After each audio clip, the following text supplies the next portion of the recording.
Hey everyone, welcome back to the Couples Journey blog series podcast.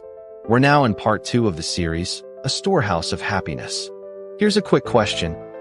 How often do we overlook the importance of empathy in our relationships? Today, Ray and Annie invite you to explore how despising others damages not only our marriage, but also our walk with Christ. Stay with us as we dive into Proverbs 14 verse 21 and discover how genuine grace and empathy can restore joy and harmony. Here's part 2. He who despises his neighbor sins, but happy is he who is gracious to the poor. Proverbs 14 verse 21. Yesterday, we went deeper into the definition of happy in Proverbs 14 verse 21, and we could see the strong connection between this happy condition and being gracious to the poor. The word poor in this verse comes from the Hebrew word anav, which means afflicted. An afflicted person is someone going through hardship, pain, or suffering in various forms. We'll explore more about this toward the end of this blog. First, let's look at the opening phrase of the verse. He who despises his neighbor sins. The opposite of the described happiness in this verse is someone who despises their neighbor, someone close to them, and, importantly, it's a sin. Despising others often indicates low empathy.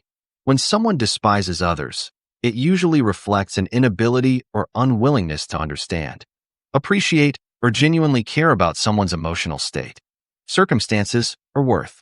Empathy involves seeing things from another person's perspective and responding with compassion and kindness.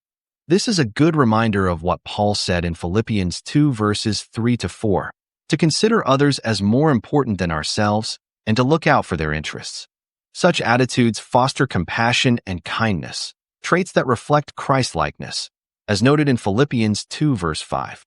Cultivating empathy encourages humility and respectful treatment of others, aligning with biblical principles of love and kindness toward neighbors.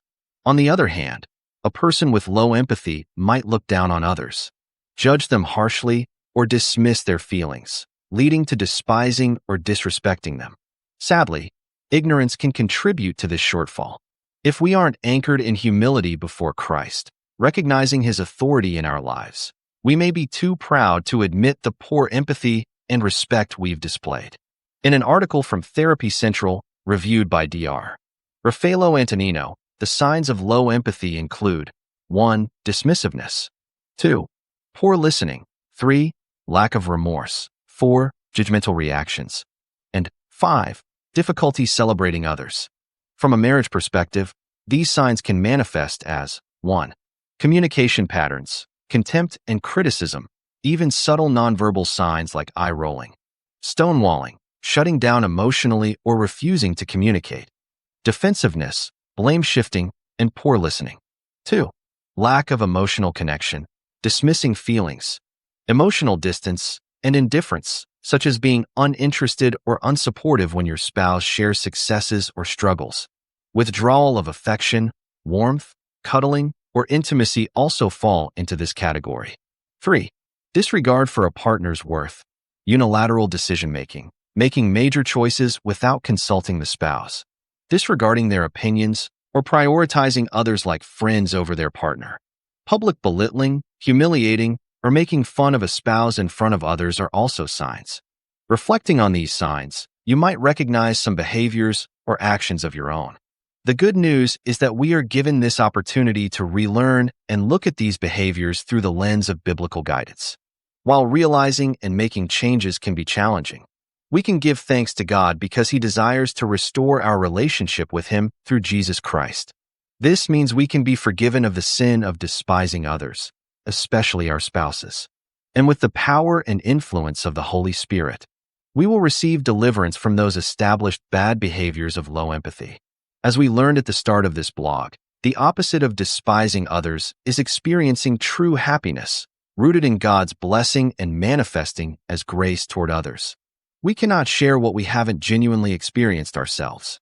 Grace flows from experiencing God's amazing grace firsthand through Jesus Christ. Remember what Jesus said, "My grace is sufficient for you, for power is perfected in weakness," from 2 Corinthians 12 verse 9.